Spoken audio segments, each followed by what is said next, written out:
今日は11月に買った漫画紹介していこうと思います。もう1月なんで時間がだいぶあれなんですけど、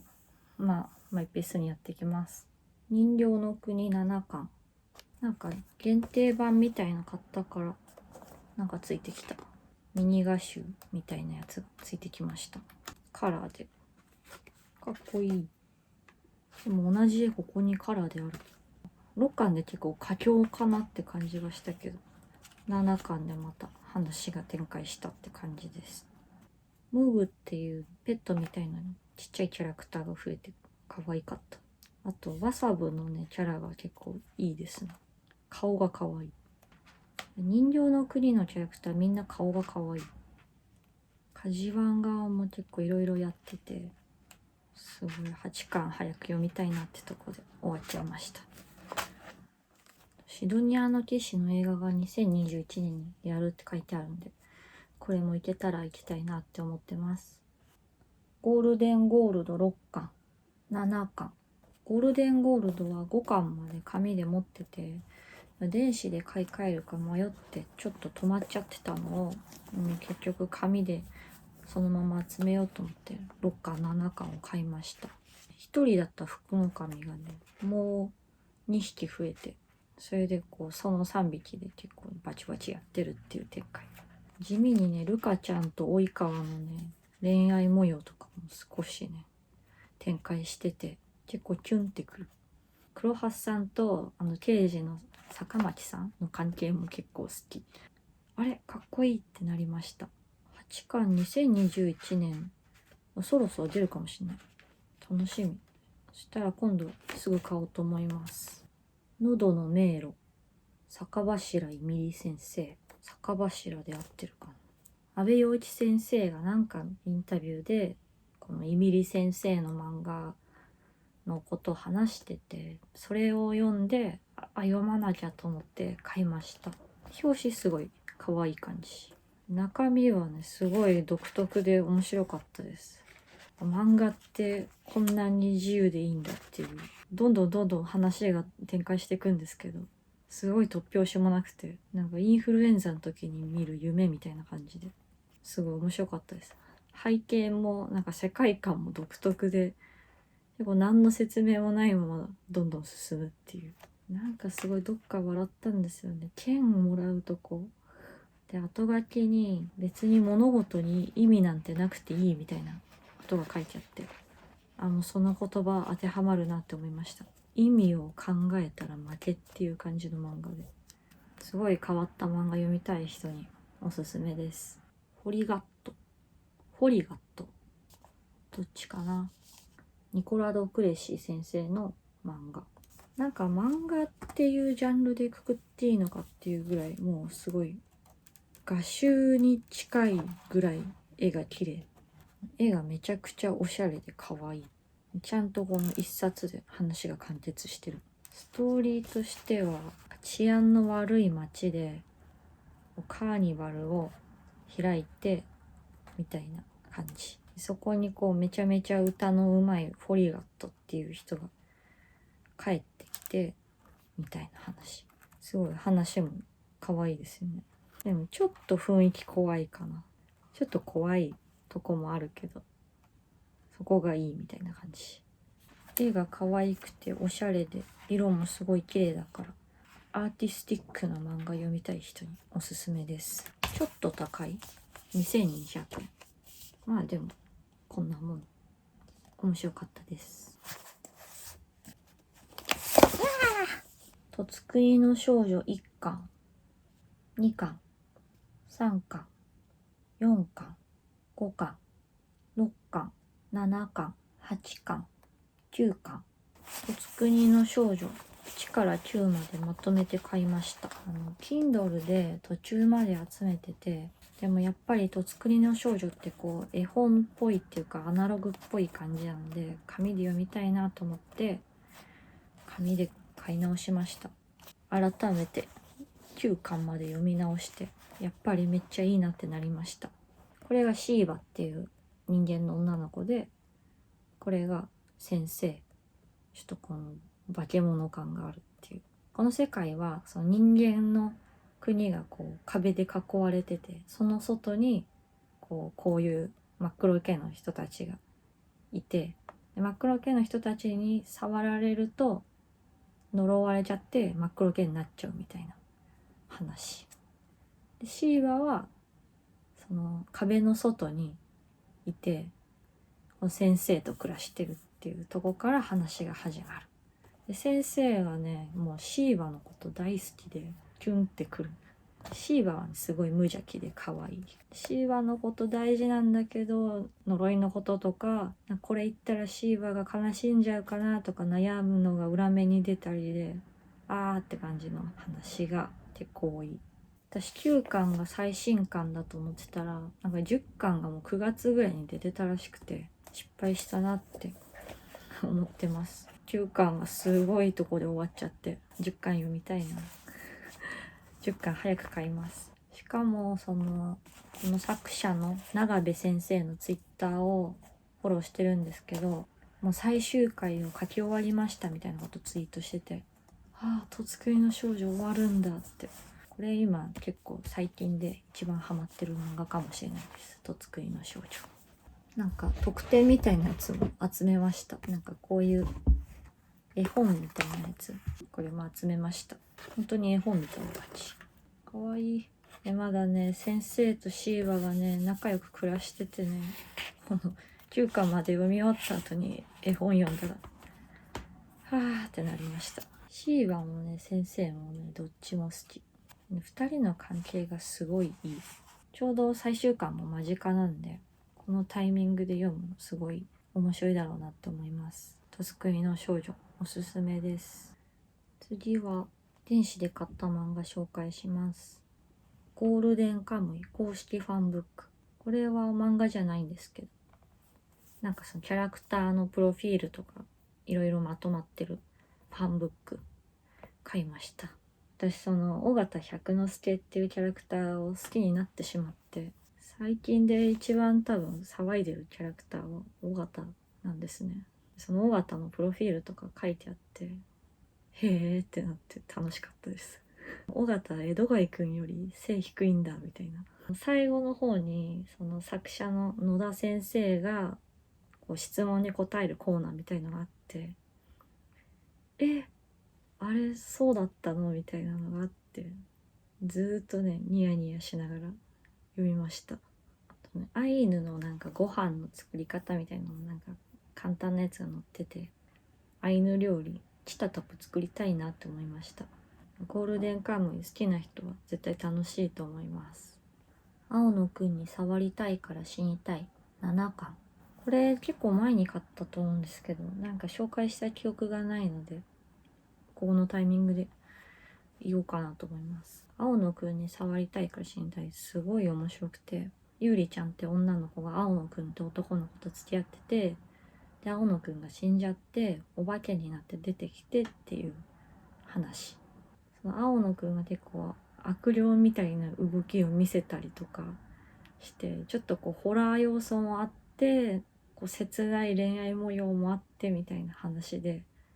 すごい面白いです。7巻は四つ首様編が決着ついた。ホラーなんだけど、ちゃんとこういう理屈だからこうなっちゃったとか、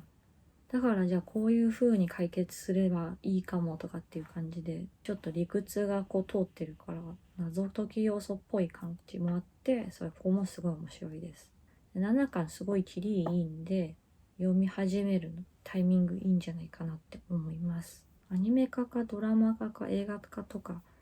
したら面白いだろうなって思います。愛しのアニマリア4巻、岡田先生、すっごい面白い。4巻で最終回で終わっちゃったんですけど、綺麗に終わって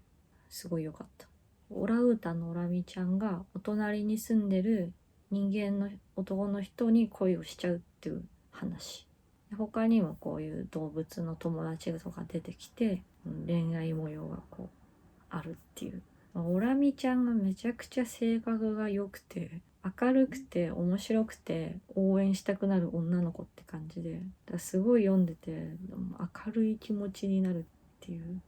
で笑えるし、恋愛模様でキュンみたいな時もあるし、本当にねノーストレスでずっと読めるっていう感じでした。私的には2020年の漫画でもすごい上位に入るぐらい好きでした。4巻で綺麗に完結したんで、ちょっと短めにね面白い漫画読みたい人にすごいおすすめです。岡田先生の漫画でこの愛しのアニマリアも好きだし、ワニ男爵も好きだったんで、また次回作書いてくれたら読もうって思います。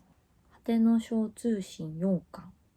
目の田先生、これもすごい好きで絵が可愛い。このマルコっていう男の子が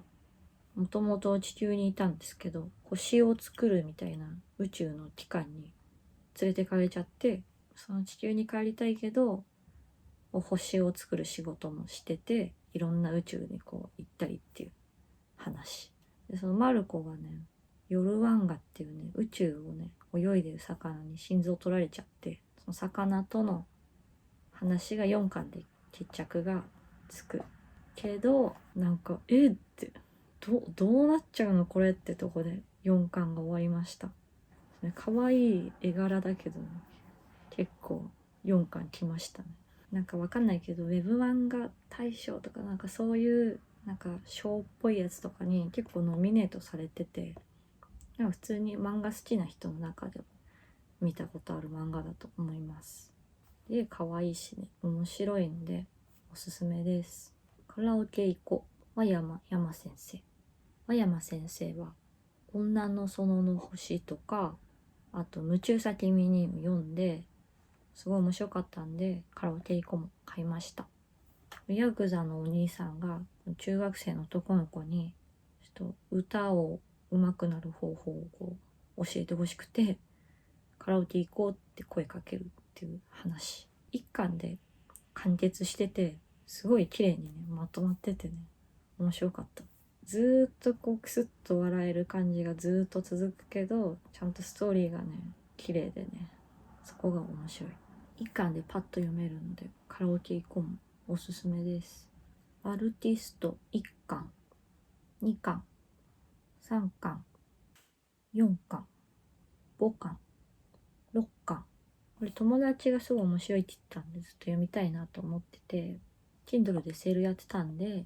1巻から6巻まで買いました。多分6巻が最新巻だと思う。話はパリが舞台で、ジルベールっていう男の人がいて、あわあわみたいな性格してるけど、実はめちゃくちゃ料理できる、もうほぼ天才みたいな感じで、その子がちょっとずつね、いろんな人間と関わりながらっていう話で、ずっとこのジルベールを中心にしたコックさんの話かと思ったら、そういうわけでもなくて、同僚のコックさんに一人ずつフューチャーするエピソードもあるし、ジルベールが引っ越したアパートみたいなところの住人たちをこうフューチャーしてたりとか、いろんな人のね人生をこう、ね、フューチャーしててね、ちょっとこう群像劇っぽい感じもある。基本はこの子が中心だけど、私が好きなのはね、その6巻に出てくるジジっていう女の子が結構好きでした。周りから評判悪いけど実は話してみるといい子みたいなキャラクターって魅力的じゃないですか。ジジもそんな感じですごい好きでした。7巻も出たら買おうと思います。全時空選抜最弱最底辺決定戦2巻。これは久正人先生が原作やってるので買ってます。で2巻で終わりました。なんかいろんな時空から一番弱い存在をこう集めて、それでなんか戦わせるっていう、人間の時空からこのヒトムっていう男の子が選抜されちゃうっていう。他にはなんかスライムがいたり、豆腐小僧とか、あとお掃除ロボットとか、いろんな子がいて、2巻は結構唐突に終わった印象がありました。あれこれ2巻で完結なんだみたいな、ちょっとびっくりしたんですけど、久正人さんが原作するっていうだったら私は何でも読むって感じで、久正人先生のカムヤライドもね書いてくれてるから、そっちで楽しめるけど、またなんか書くときは絶対また読もうって思います。能力主人公補正2巻。これもさっきの漫画みたいな感じで、紀藤先生が原作やってて、それで買いました。なんか最近ね、好きな先生が原作やるパターンがちょっとずつ増えてきた。これはもともとちょっと地味めな男の子が急に主人公補正っていう能力を授かって、主人公だからって言ってなんかちょっと顔も変わっちゃったり、なんかいろいろ補正されてっていう、で周りにちょっと可愛い女の子がいてっていう話。なんかノリがすごいチャキチャキしてて、テンポがすごい速くて、なんか本当に紀藤先生が原作やってんのかなってぐらいすごい意外な話でした。でも言われなきゃ多分紀藤先生って私分かんなかったと思う。新鮮な気持ちで読んでます。これはねまだ続く感じ。3巻も出るはず。これもさっきと同じで、紀藤先生が書く漫画とか原作だったら何でも読もうって思います。魔女の箱庭と魔女の虫かご、鈴木さなみ短編集。鈴木さなみ先生の漫画はマッチ少女が持ってて、電子でそれしかちゃんと読んだことなかったんですけど、これがすごい面白かったし可愛かったから他の漫画も読みたいなと思ってて、